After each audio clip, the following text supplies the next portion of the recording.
G'day guys, Chronicles of Solid here, and you'll notice that I am on a very strange looking motorcycle, at least from the cockpit. There's a bit of a story behind this motorbike that I'm on, so if you're bored, come along that journey with me.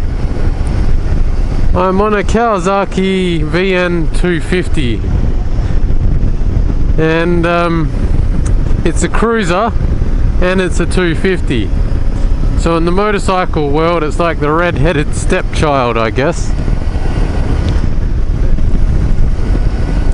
This was the bike that got me back on the road after I'd been through 2 rounds of surgery and a whole shit ton of physiotherapy.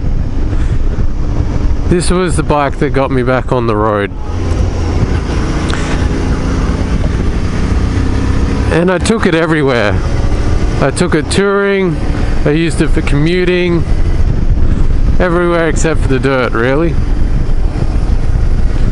And for a little 250, it's very capable. It's actually one of the few 250s of the recent era that Kawasaki over-engineered. Makes 30 plus horsepower, which is pretty amazing for a little 250. And it is small, but not too small. I mean, I've said before, I'm 180 centimeters tall. Sorry, I'm losing train of thought. I'm 180 centimeters tall, and I still fit on this reasonably well. I mean, it does feel like a little piddly bike when you hop off the F700 or even the WR.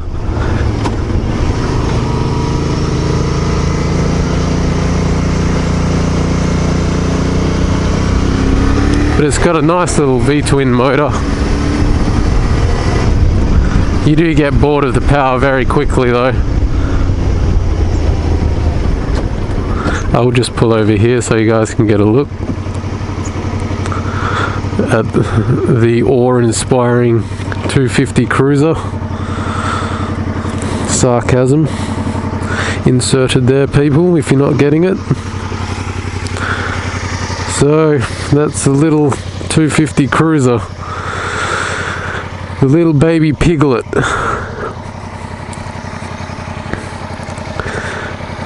Now, after the accident, when I was recovering, it knocked my confidence pretty badly, really. Most so on the road on 2 wheels. I got rid of my Ninja because physically it was too painful to ride, and the speed and, you know, I guess you call them similar to like Vietnam flashbacks, I guess. It just couldn't do it. Anyway, my mum quit riding because of my accident. There's some kind of joke in there. I crashed and she quit.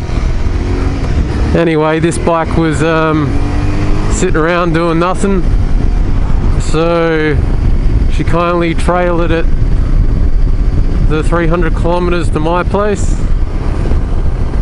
and I began to gently start riding on the road again, just around my suburb to start with, and then little runs to coffee shops, just building my confidence.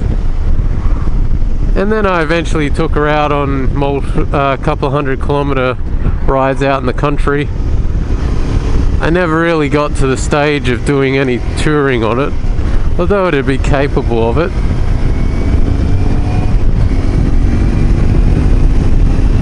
And it doesn't get ridden much these days. It just sits at my house gathering dust. So every now and then I put my Pride in a box and throw a leg over her.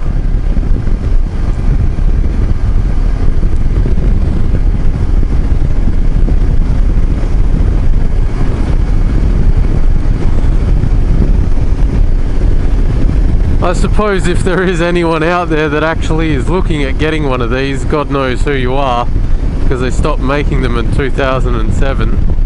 The bike makes around 35 horsepower and high to mid 20s, I think, for torque. It's liquid cooled. I think it's 6-speed as well, which is pretty amazing for a little 250, considering this one's a 2005, so it's now 10 years old.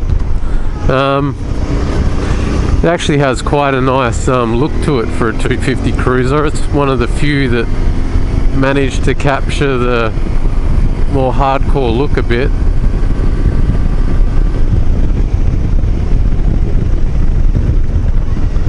Not mentioning any names, Yamaha Virago.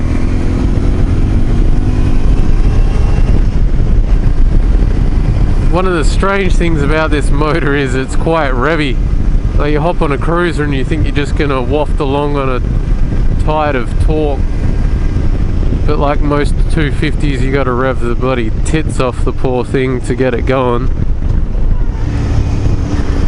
Which makes it kind of fun. You can almost forget you're on a cruiser a little bit until you start scraping pegs.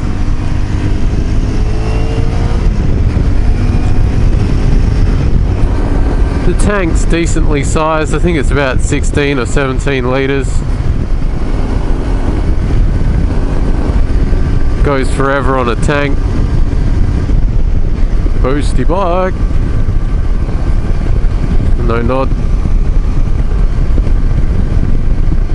I suppose the little piddler doesn't garner as much respect as the 700.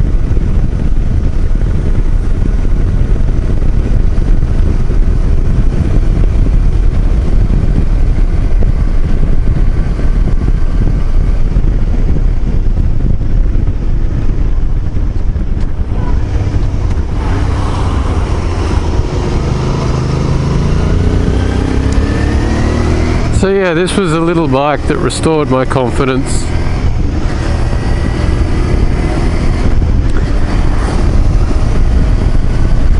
And got me feeling in control of a motorcycle again.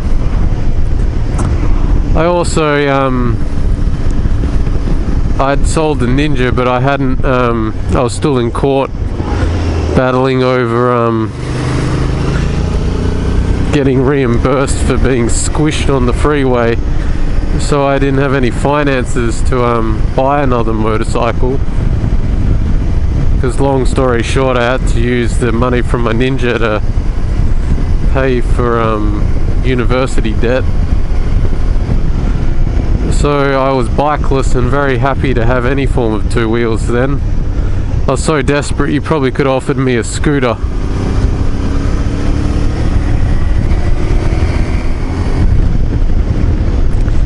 Anyway, I'll pull over for one last look at it and I'll say goodbye to you guys. Should probably go over quick specs just in case, like I said, you did want to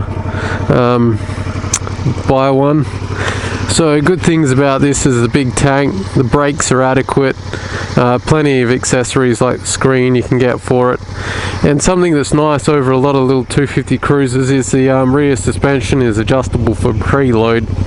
And it's super easy. You just you put a little piece of metal in there like a pipe and you twist it back and forth to adjust up and down. So the suspension is actually adjustable, which is nice. It's carbureted and liquid cooled, and it'll take two people just fine. I've had my wife on the back with this and some luggage, and it's handled it perfectly. It's actually quite a capable little 250. The only thing that I probably don't like about it is that it's a very cold engine, so you have to warm it up for ages. Like, it literally takes like 5 minutes or something to warm up, so that's a bit of a pain. Anyway, that's the 250 cruiser for you. I'm going to quickly shuffle on home before someone discovers my shameful act. So thanks for tuning in, guys. Chronicles are solid as always. See you in the next video. Over and out.